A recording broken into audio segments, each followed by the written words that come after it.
کو. اچھا اسکیپٹک بھی دو ہیں بھائی, کون سے والے کو لے رہے ہیں؟ ایل والے اسکیپٹک کو. جی لیٹس ڈسکس والے کو. جی صاحب السلام علیکم. سلام. مسلمان تھے بھائی؟ ابھی بھی آئیڈینٹیفائی کرتا ہوں ایسے ہی, بٹ ہاں ابھی بھی آپ مسلمان ہی آئیڈینٹیفائی کرتے ہیں, بہت اچھی بات ہے. کس طرح آئیڈینٹیفائی کرتے ہیں؟ مطلب 70% توحید کلچری وغیرہ ویسے. 70% توحید مانتے ہیں, 30% شرک. شرک نہیں, بٹ لائک ابھی میں وہی کچھ حدیثیں ہیں جیسے جو بہت صحیح نہیں لگتی ہیں, بٹ صحیح حدیثیں ہیں تو پھر ان پہ نہیں, ڈاؤٹ آتا ہے. حدیثوں سے کوئی آدمی اسکیپٹک نہیں بنتا ہے. اسکیپٹسزم کا مطلب سمجھتے ہیں کیا ہے؟ آپ بتا دیجیے. نہیں, آپ نام لکھ کر آپ میں بتاؤں میں. اسکیپٹک مطلب جو بندہ کوئی بھی چیز کو ایسے ٹو دا ورڈ اگری نہیں کرتا ہے, بہت سوچتا سمجھتا ہے پھر کوئی ڈیسیجن لیتا ہے. ایسے کوئی جلدی اگری نہیں کرتا ہے وہ چیز پہ, خالی ارریشنلی یا بنا کوئی پروف وغیرہ کے. تو آپ کو جو مسئلہ ہے وہ حدیث سے ہے یا آپ کو مسئلہ توحید سے ہے؟ چونکہ آپ نے توحید کا نام لیا اور وہ بھی 70% توحید. چونکہ ایک آدمی بغیر حدیث کو مانے موحد ہو سکتا ہے, توحید ماننے والا ہو سکتا ہے. تو توحید کا مطلب مجھے سمجھ میں نہیں آیا کہ آپ کو حدیث پر اعتراض ہے لہٰذا توحید 70% ہی رہ گئی, یہ تو کوئی بات نہیں. وہ ریزن صرف نہیں ہے, بٹ اوکے. تو میں اصل مدے پر بات کرنا چاہوں گا, بجائے اس کے کہ ہم چھوٹے موضوعات پر بات کریں.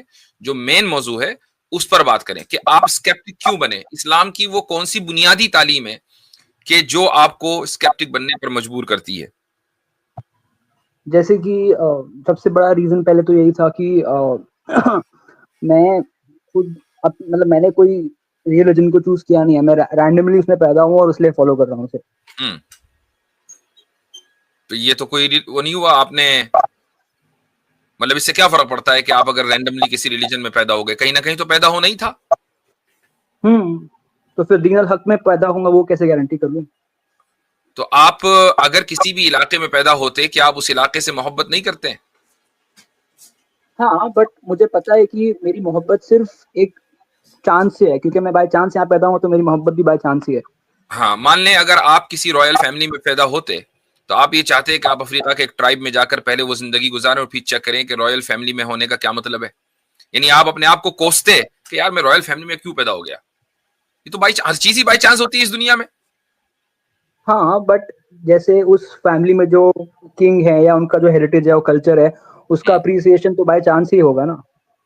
میں تو خود ہی کہہ رہا ہوں کہ ایک انسان کو جو نعمت اس دنیا میں ملتی ہے وہ بائی چانس ہی ملتی ہے.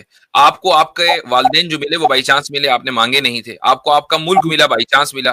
آپ کا جو بھی لائف اسٹائل ہے اچھا یا برا, اگر اچھا ہے تو وہ بھی بائی چانس ملا. آپ کی عمر بائی چانس ہے, آپ کا رزق بائی چانس ہے. وہ کون سی چیز ہے جو آپ نے خود اختیار کی ہے کہ مجھے یہ ملنا چاہیے, تو اس میں ریلیجن ہی کا کیوں رہ گیا؟ پھر ہر چیز تو بائی چانس ہے. ہاں, کیونکہ میں اور فری ول بھی ہمارے پاس ایبسولوٹ ہے کہ نہیں, مجھے وہ بھی نہیں لگتا. اس لیے میں سوچتا ہوں کہ وہ ایک الگ ٹاپک ہے کہ آپ کے پاس فری ول ہے یا نہیں. اصل یہ کہ آپ اسکیپٹک اس لیے بنے کہ جی آپ بائی چانس مسلمان پیدا ہو گئے. چلے آپ بائی چانس نہ رہیں, آپ وتھ چانس بنے نا. آپ صحیح طریقے سے اسٹڈی کریں اسلام کی اور یا کمپیریٹیو ریلیجن کی, تمام مذہبوں کو پڑھیں, پھر دیکھیں کون سا مذہب آپ کو ریشنل لگتا ہے, اور یہ بھی دیکھیں کہ ریشنلٹی کا معیار کیا ہے. اچھا ٹھیک ہے. لیکن میں کچھ جیسے آپ نے جیسے کہا کہ آپ کو اسلام کے بارے میں اور پڑھنا چاہیے, اور اسلام باقی ریلیجنس کے بارے میں بھی پڑھنا چاہیے, اور پھر آپ کو ایونچولی ڈیسیجن لینا چاہیے کہ کون سا ریشنل ہے یا نہیں ہے. بٹ اسلام میں جیسے میں نے فار ایگزامپل میں ایک پرٹیکولر حدیث کے بارے میں آپ سے بات کرنا چاہ رہا تھا, اور اس سے پھر ایمان میں لانا بہت مشکل ہے. دوبارہ آپ کو روکوں گا, ناٹ دیٹ کہ I am not interested in حدیث, آئی ایم. آپ کو میں اس لیے روک رہا ہوں کہ حدیث کی بنیاد پر ہم کمپیریٹیو ریلیجن نہیں پڑھتے ہیں. کمپیریٹیو ریلیجن ہے جو اسلام کی یا کسی بھی مذہب کی بنیادی باتیں جو آپ کو قرآن میں بھی مل جائیں گی. ٹھیک ہے, تو آپ مجھے اگر کمپیریزن کر کے بتانا چاہتے ہیں تو اسلام کی جو بنیادی باتیں ہیں وہ بنیادی باتیں کیا ہیں؟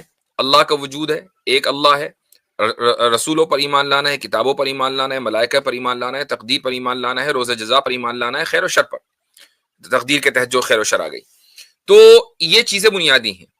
اب اگر آپ ان کے درمیان اور عیسائیت کے درمیان، یہودیت کے درمیان، ہندوازم کے درمیان کمپیئر کریں تو آپ کو کیا چیز ریشنل لگتی ہے، اور پھر ریشنلٹی کا معیار کیا ہے؟ یہ ہے میں نے بات. کبھی عیسائیت یا یہودیت یا ہندوازم کی میں کوئی تعریف بھی نہیں کر رہا ہوں، اور مجھے وہ ریلیجن میں ان کو اپریشیٹ بھی نہیں کر رہا ہوں.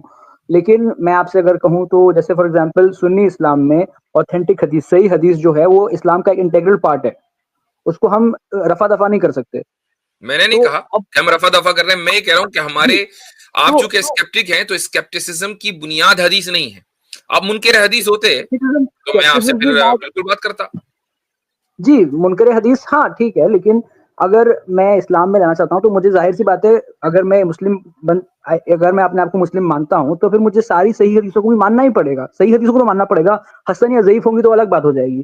اور اگر مجھے صحیح حدیثوں میں بھی ڈاؤٹ لگ رہا ہے تو اس کا سوال میں آپ سے شاید پوچھ سکتا ہوں. بالکل پوچھ سکتے ہیں. اس بنیاد پر آپ اپنے آپ کو اسکیپٹک نہ کہیں، آپ یہ کہیں کہ مجھے حدیثوں میں ڈاؤٹ ہے. اوکے ٹھیک ہے. توحید میں ڈاؤٹ نہ کریں، کیونکہ توحید کو ہی آپ نے صرف 70% باقی رکھا ہے، 30% ڈاؤن کر دیا ہے. اچھا ٹھیک ہے، وہ میرے سائڈ سے مسٹیک ہو گئی، میں اس کو کریکٹ کرتا ہوں. مطلب وہ میں نے غلط اسٹیٹمنٹ دیا آپ کو. جی تو مفتی صاحب میری جو حدیث کا میں صحیح بخاری کا نمبر بھی اگر آپ کو چاہیں تو دے دوں. ایک منٹ.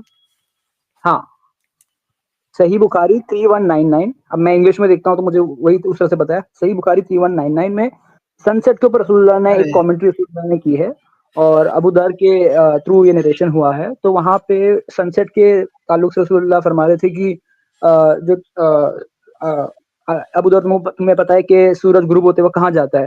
تو انہوں نے پوچھا کہ اللہ اور اس کے رسول کو بہتر پتا ہوگا. اور پھر انہوں نے کہا کہ وہ ٹریول کرتا ہے اور پھر وہ جاتا ہے اللہ کے تقدیر سجدے کرتا رہتا ہے، اور پھر دعا مانگ رہا ہوتا ہے، اور پھر بعد میں اس کو پھر اجازت دی جاتی ہے، اور پھر وہ واپس آتا ہے، اور پھر اس دن سے اگلا دن چالو ہو جاتا ہے. ٹھیک ہے.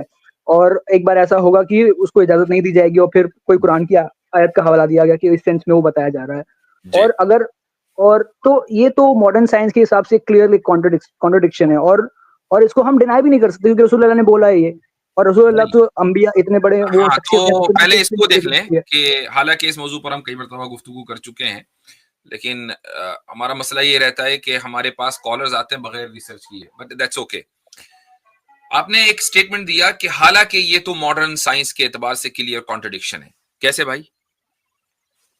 کیونکہ ہمارا جو the phenomena of day and night is because of the rotation of the earth and not because of sun traveling somewhere and prostrating somewhere.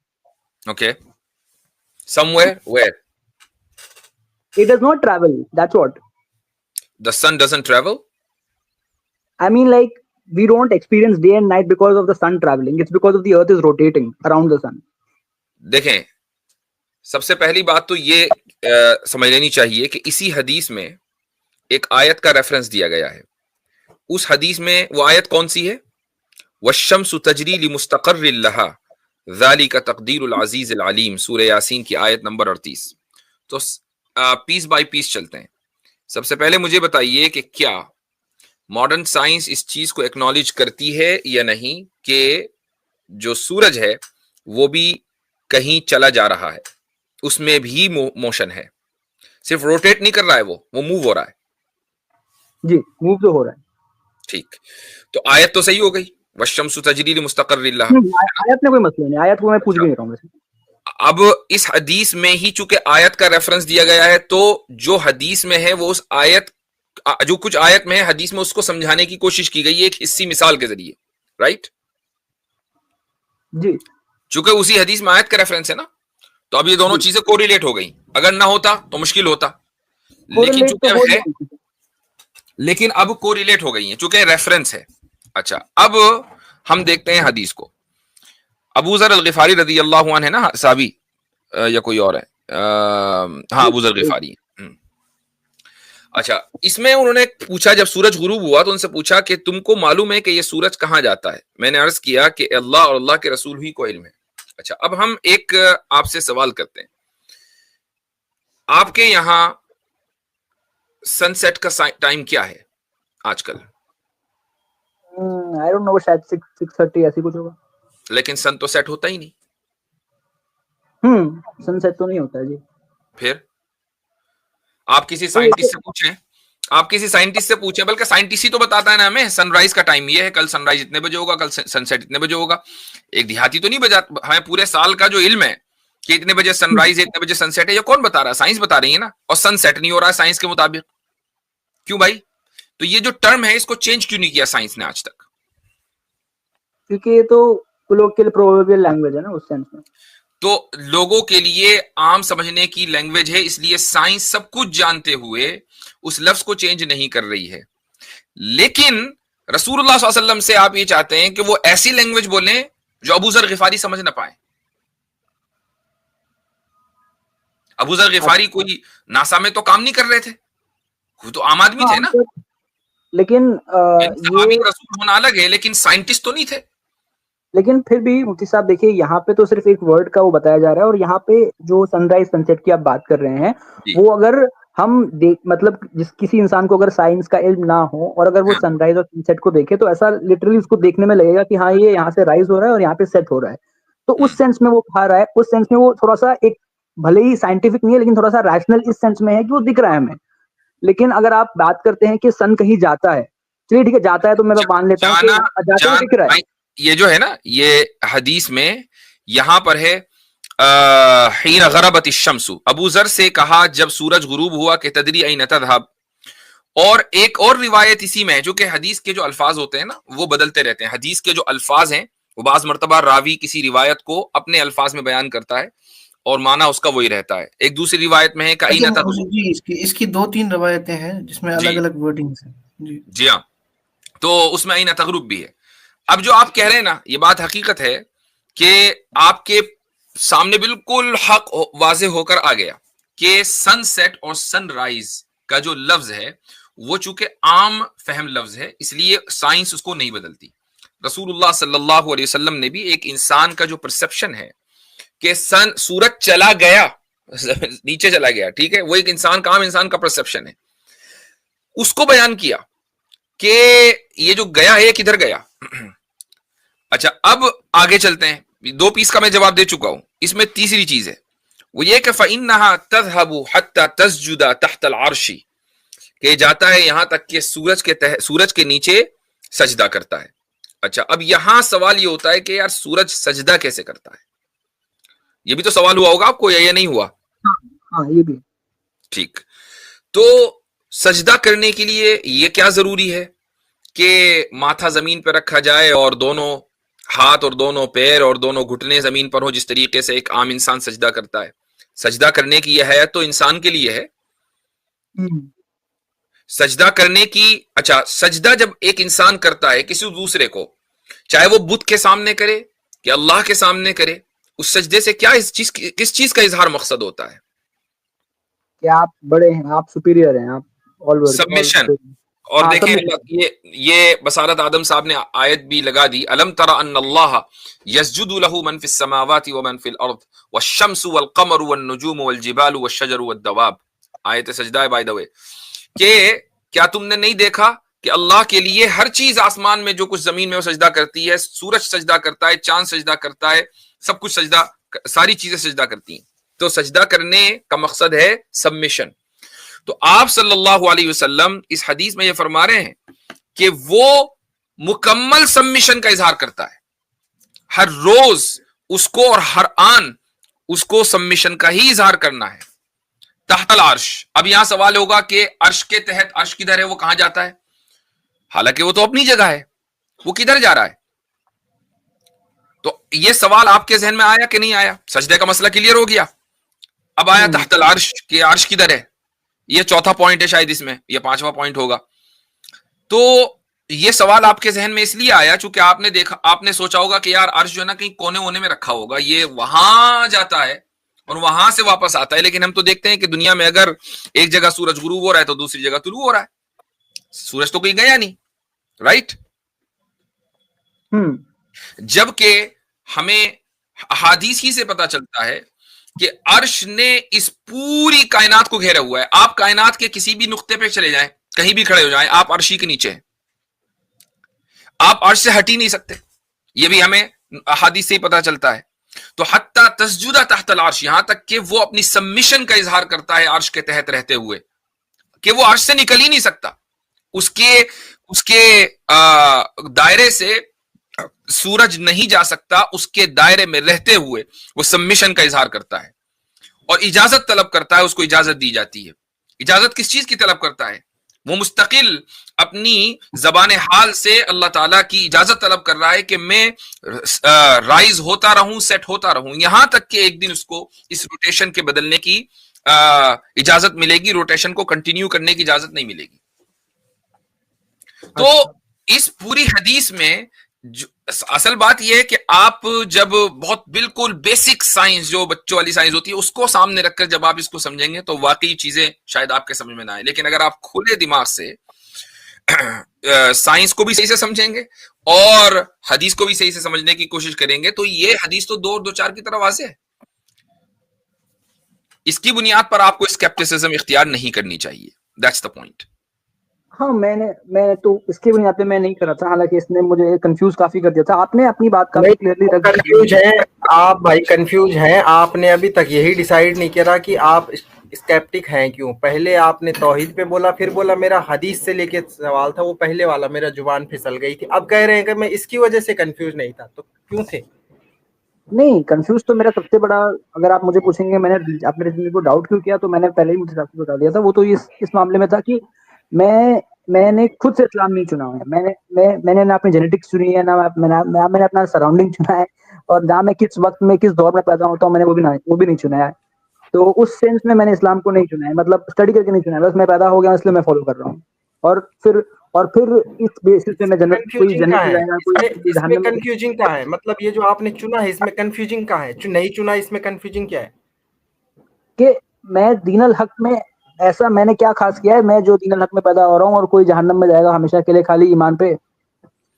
تو میں نے آپ کو اس کا جواب دینے کی کوشش کی شروع میں کہ رائل فیملی میں پیدا ہونے والے نے ایسا کیا خاص کیا کہ وہ رائل فیملی میں پیدا ہوا. وہ کہیں اور بھی تو پیدا ہو سکتا تھا.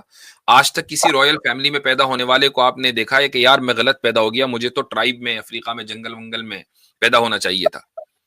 تو کیوں؟ اس لیے کہ آپ اس کو دنیا میں انجوائے کر رہے ہیں، ہے نا. جب رائل فیملی میں پیدا ہوتے ہیں تو اسٹیٹس دنیا میں انجوائے کرتے ہیں. تو انجوائے کوئی آدمی اس جوائے کو یا اس اسٹیٹس کو چھوڑنا نہیں چاہتا، چونکہ یہ آپ کے نفس کو خوش کرتا ہے، آپ کے نفس کو یعنی سمجھ لیجئے کہ راضی کرتا ہے.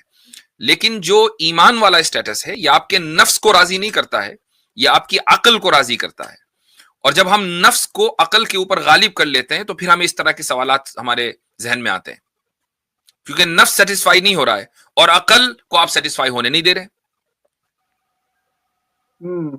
مطلب آپ کا کہنا یہ ہے کہ رائل فیملی میں جو پیدا ہوا ہے وہ وہی چاہے گا کہ رائل فیملی میں رہے، اس کو وہی سٹیٹس چاہیے ہوگا، اور وہ نہیں چاہے گا کہ میں غربت کروں. چونکہ اس کا نفس سیٹسفائی ہو رہا ہے نا.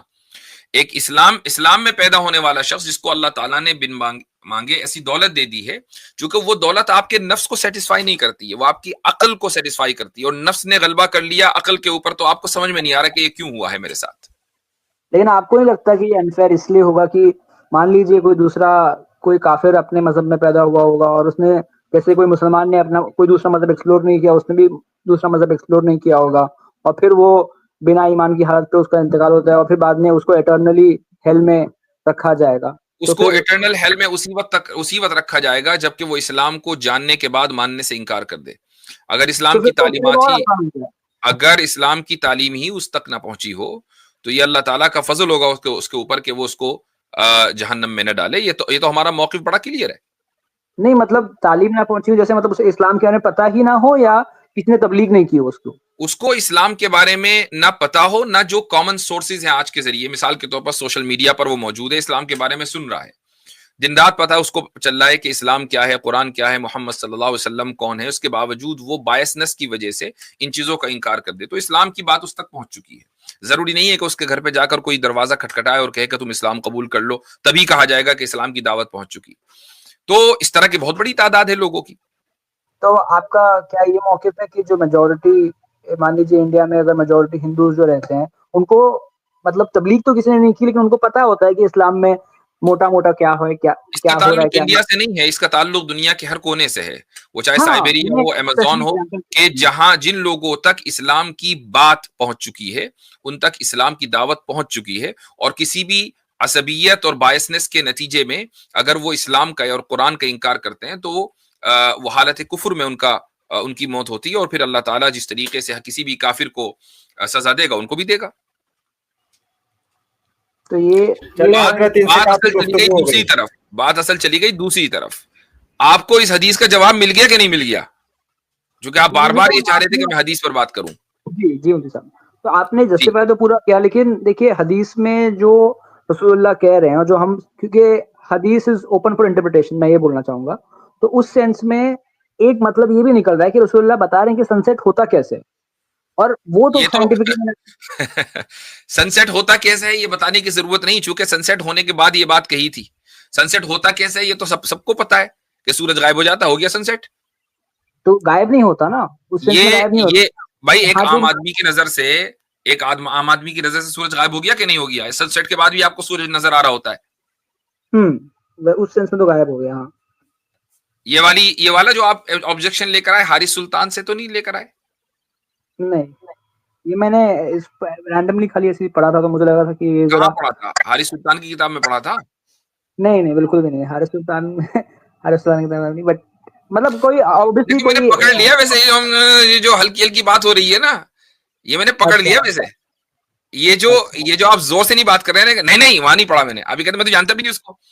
نہیں، میں جانتا ہوں، یہ آبجیکشن اس بندے نے اپنی کتاب میں لکھا ہے. اس بندے کو سنتا ہوں صاحب، میں کیوں آپ سے جھوٹ بولوں، میں سنتا ہوں. جی، یہ آبجیکشن اس بندے نے اپنی کتاب میں لکھا ہے، اور ہو سکتا ہے کہ اپنی کسی ویڈیو میں کہا ہو، آپ وہیں سے اٹھا کر لا رہے ہیں. نہیں، آئی تھنک شاید میں نے، اگر میں سچ کہوں تو آئی تھنک میں شاید یہ اپوسٹل پروفٹ کی شاید ویڈیو میں دیکھا تھا شاید. ہاں، تو برحال یہ پورا ایک ہی گینگ ہے، وہیں سے اٹھا کر لا رہے ہیں آپ. ٹھیک ہے، اب آپ یہ کہیں گے اوپن ٹو انٹرپریٹیشن تو ہر چیز بھی ہوتی ہے، لیکن آپ کی انٹرپریٹیشن نہیں مانی جائے گی نا، کیونکہ آپ کی انٹرپریٹیشن یا وہ جو اپوسٹیٹ ہے رضوان، اس کو آپ لوگ، ابھی مجھے حیرت ہے کہ اس کو آپ لوگ سنتے ہیں. یعنی وہ تو واقعی مینٹل کیس ہے نا، پروون مینٹل کیس ہے. نہیں، بٹ مجھے بہت ساری اسلام کی چیزیں جو مطلب جس ایک بندہ سیکولر ترکی میں پیدا ہوا، ٹھیک ہے، اس کا اسلام سے پہلے ہی کوئی تعلق نہیں تھا. یورپ میں آ گیا، یہاں پر آ کے اسائلم لے لیا اس نے امریکہ میں، ملحد بن گیا. اس کے بعد عیسائی بن گیا، پھر زائنس بن گیا، اب یہودی بننے کے چکر میں ہے. ٹھیک ہے، زائنس یہودی بننے کے چکر میں ہے، ٹامی رابنسن کے ساتھ پھر رہا ہے. ایسا آدمی، اس سے آپ اسلام سیکھتے ہیں؟ نہیں، اس سے اسلام میں نہیں سیکھتا ہوں. اسلام تو میں ڈاکٹر اسرار سے سیکھتا ہوں، اسلام میں آپ جیسے لوگوں سے سیکھتا ہوں. لیکن اصل بات یہ ہے کہ اس سے آپ نے جب آبجیکشن سیکھا کہ اس نے جو انٹرپریٹیشن کی، تو وہ انٹرپریٹیشن مجھے بتائیں کہ کیا وہ بائسنس پر مبنی نہیں ہوگی؟ جو آدمی آپ کو، اور امیجن کریں کہ آپ جیسے لوگ اگر غزہ میں ہوتے تو وہ آپ کے قتل پر جشن منا رہا ہوتا. آپ کی فیملی اگر غزہ میں ہوتی نا، تو وہ آپ کے قتل پر وہ جشن منا رہا ہوتا، چونکہ وہ اس کو جائز سمجھتا ہے، اس کو وہ سیلیبریٹ کرتا ہے. تو آپ اس میں مسلمانوں کے تعلق سے فل بائسنس ہے، اس سے آپ اسلام کے خلاف آبجیکشن سیکھ رہے ہیں، اس کی انٹرپریٹیشن مان. نہیں، وہاں سے میں نے آپ سے کہا کہ مجھے اس موضوع کے بارے میں وہاں سے معلوم پڑا، لیکن اس کے بعد میں نے خود بھی اپنے اینڈ سے پڑھنے کی کوشش کی. اس نے تو صرف بتایا، وہ تو خیر وہ گستاخی کرتا ہی ہے، وہ بدتمیزیاں کرتا ہی ہے، وہ تو اس کا لہجہ ہے، اس کا طریقہ ہے، اس کو چھوڑ دیجیے. لیکن مطلب اس پوائنٹ آف ویو کے بارے میں کیونکہ دیکھیے یہ اگر آپ پڑھیں تو ایک کرٹیسزم میں آ سکتا ہے اسلام کی. دیکھیں، کرٹیسزم میں کوئی بھی چیز آ سکتی ہے. اصل بات یہ ہے کہ جب اس کرٹیسزم کا جواب دے دیا جائے تو اس کو ایکسپٹ کرنا چاہیے، پھر یہ نہیں کرنا. یہ ہے، اس کو کہتے ہیں کبر. حدیث میں صحیح مسلم کی ایک حدیث ہے، اس میں آپ صلی اللہ علیہ وسلم نے تکبر کی تعریف بیان کی ہے. یعنی تعریف کا مطلب اس کو ڈیفائن کیا ہے کہ کبر کہتے ہیں، تکبر کہتے ہیں کہ حق واضح ہونے کے بعد اس کا انکار کرنا. آپ کے سامنے ایک ایسی پراپر انٹرپریٹیشن آ گئی، اب کوئی دو چار کی طرح بات واضح ہو گئی، آپ کہ نہیں اٹس جسٹ این انٹرپریٹیشن، یہ تو کوئی بات نہ ہوئی. بات یہ ہے کہ وہ انٹرپریٹیشن کنسسٹنٹ ہے دوسری حدیثوں اور قرآن کی آیتوں کے ساتھ، یہ نہیں. اصل بات یہ ہے اگر وہ کنسسٹنٹ ہے then it has to be accepted. چلیں، جزاکم اللہ.